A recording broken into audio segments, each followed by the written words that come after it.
I am going to tell you about a thing that happens to almost every woman who lives long enough. And almost no one warns her about it, and almost no one has the courage to name it out loud. One day, without any single event marking the change, you walk into a room and no one turns. You speak, and the conversation moves on around your words, as if you had not spoken at all. You become, in the eyes of a world that once could not stop looking at you, invisible. I am going to tell you what the old ones knew about this, because they knew it long before your world had a name for it. And what they knew is not comfort, and it is not a lie to make the sting go away. It is the truth, and the truth is stronger medicine than comfort ever was. Your world will try to sell you a way out of this. It will sell you dyes for your hair and needles for your face, and 100 small performances meant to hold the watching eyes a little longer. And I will not scold any woman who has reached for those things, because I reached for some of them myself in my own time. But I will tell you plainly, as an old woman who has walked all the way through this and out the other side, that none of it changes the true shape of what is happening. The eyes move on regardless. What matters is not whether you can hold them a little longer. What matters is what you become once you finally stop trying. Stay with me. Sit down. Let the phone go quiet in your hand. The old ones knew 6 things about the invisible years, and by the time I have laid all 6 in front of you, the thing that felt like a wound may start to look like something else entirely. Let me give you the first. The first teaching is this. The eye that stops looking at you was never the eye that mattered. Go and watch the river in the spring, swollen and loud and silver, throwing up spray that catches the sun so that every person on the bank turns to watch it pass. And then go and watch that same river in the deep of summer, low and quiet and brown, moving without a sound between its banks, and no one on the bank turns anymore. But I ask you, which river is doing the greater work? The loud spring river is already spending itself, already rushing to be gone. The quiet summer river is the one carrying the fish to their spawning ground, the one still watering the roots along its edge, the one still doing, in silence, everything a river was ever made to do. I knew a woman named Louisa who spent her young years being watched the way that spring river is watched. Every room, every eye. And when the watching stopped, she believed the water itself had stopped. It had not. It had only gone quiet. She was still carrying everything she had always carried. She simply had to learn to value her own current without the crowd on the bank confirming it was there. My grandmother said it this way. She said, "Do not measure the river by how many stood to watch it pass. Measure it by what it fed on the way to the sea."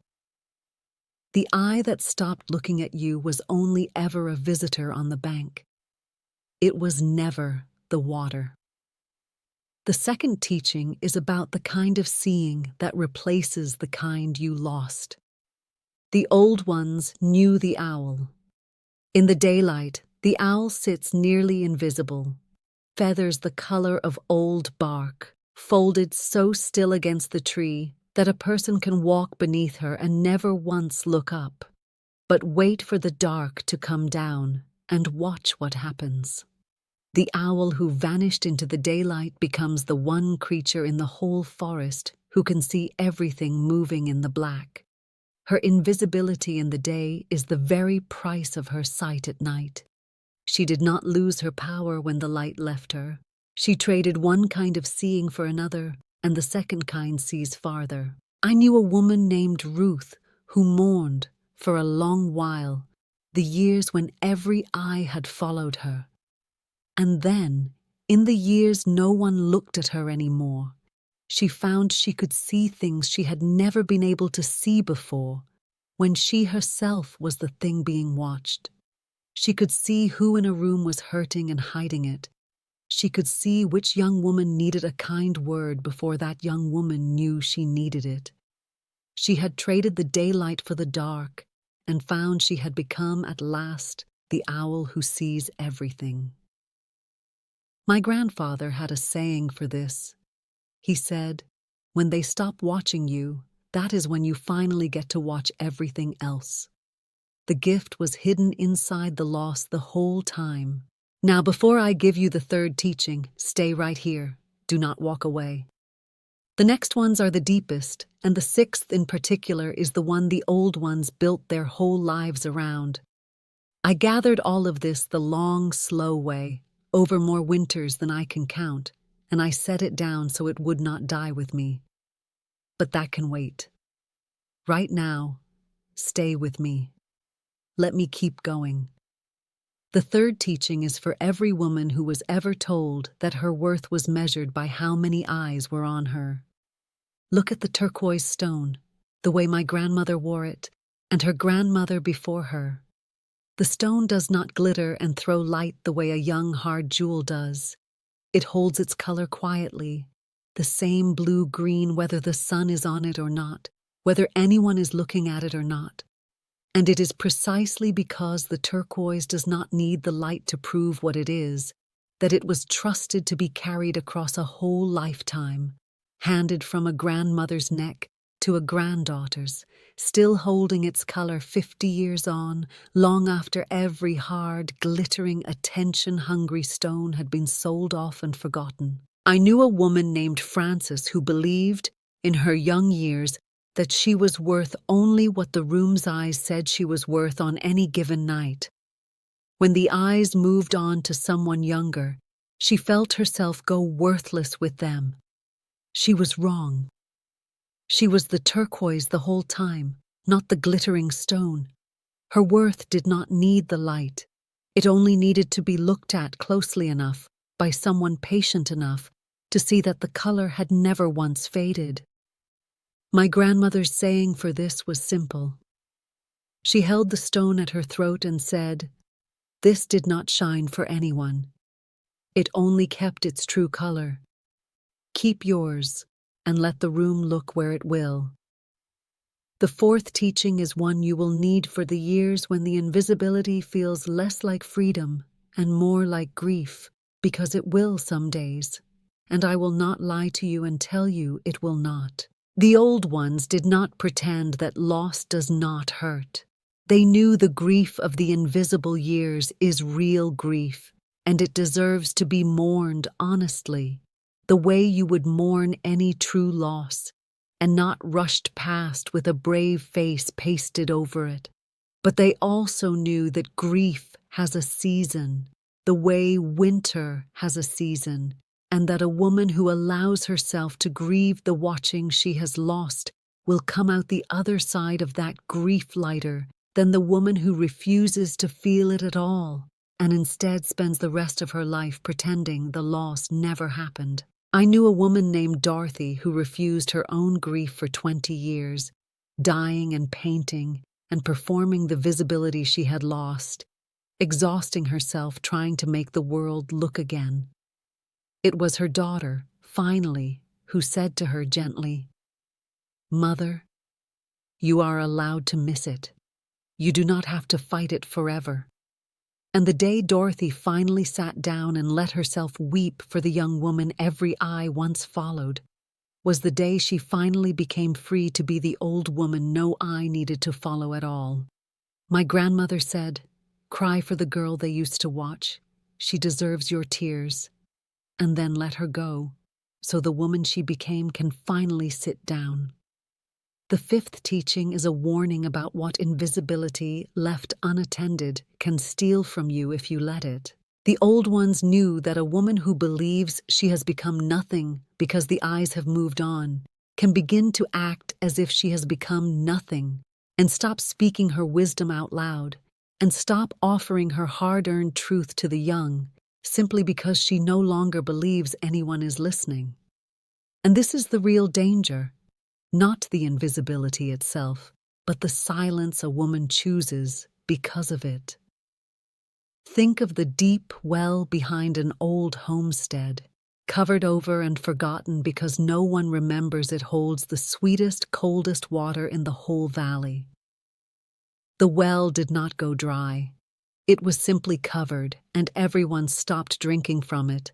And eventually the well itself, out of long disuse, began to believe it held nothing worth offering. I knew a woman named Agnes who had raised 6 children and buried 2 husbands, and knew more true things about grief and endurance than anyone for 50 miles, and who stopped saying any of it out loud because she believed, once the eyes stopped following her, that her words had stopped mattering too. It was not until her granddaughter, desperate and lost, finally asked her one honest question that Agnes opened her mouth again and the whole cold, sweet water of her came pouring back out. She had nearly let herself be covered over and forgotten, like the well. Do not let this happen to you. The water is still down there. Someone is still thirsty for it. The 6th teaching gathers up all the others, and it is the deepest teaching there is. The old ones knew that the years when the world stops watching a woman are the very years she becomes, at last, a grandmother in the truest sense, not only to her own blood, but to every young woman who crosses her path unseen and unheralded. Because it is only once a woman stops performing for the crowd on the bank that she becomes safe enough, quiet enough, trustworthy enough, for a frightened young woman to come and sit beside her and finally tell the truth. I knew a woman named Corinne who understood this better than anyone I ever met. In her young years, she had been watched everywhere she went. In her old years, unwatched, uncelebrated, she became the one porch on the whole street where every lost young woman in the family eventually came to sit, because Corinne's invisibility had made her safe. No one performs for a woman no one is watching. They simply tell her the truth. And Corinne gathered up more truth in her invisible years, sitting on that porch, than she ever gathered in all her watched and celebrated years combined. My grandfather said the truest thing about this I ever heard. He said, "The ones who stop watching you are making room for the ones who will finally listen." That is the whole trade, and it is a good trade if you let it be. Now let me gather the 6 teachings together, the way my grandmother gathered her herbs before the first snow came, so you can carry them out of here in one basket instead of 6. The first, the eye that stopped watching you was never the water. Remember the quiet summer river and Louisa, who learned to trust her own current. The second, invisibility trades one kind of seeing for another. Remember the owl in the daylight and Ruth, who finally learned to see everything in the dark. The third, your worth was never the shine. Remember the turquoise that holds its color with no light on it at all, and Francis, who was the stone the whole time. The fourth, grieve the loss honestly and then let it go.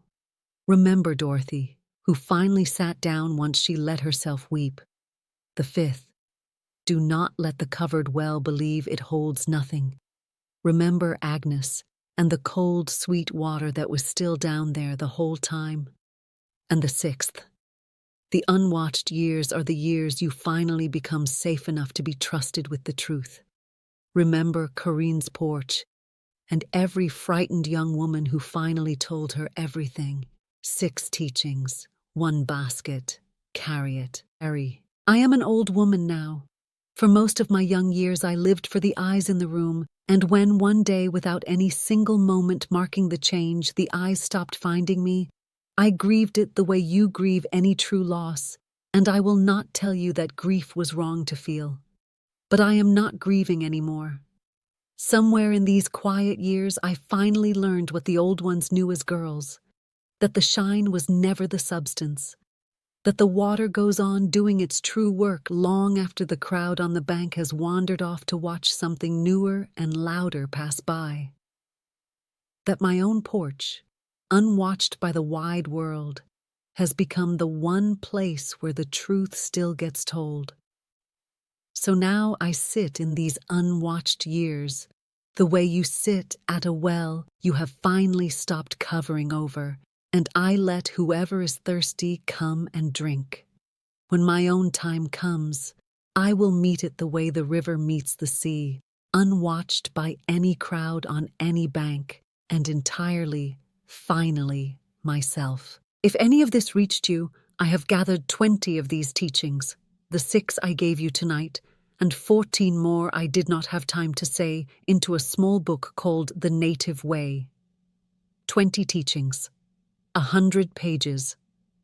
The link is in the description below this video. Do not rush it.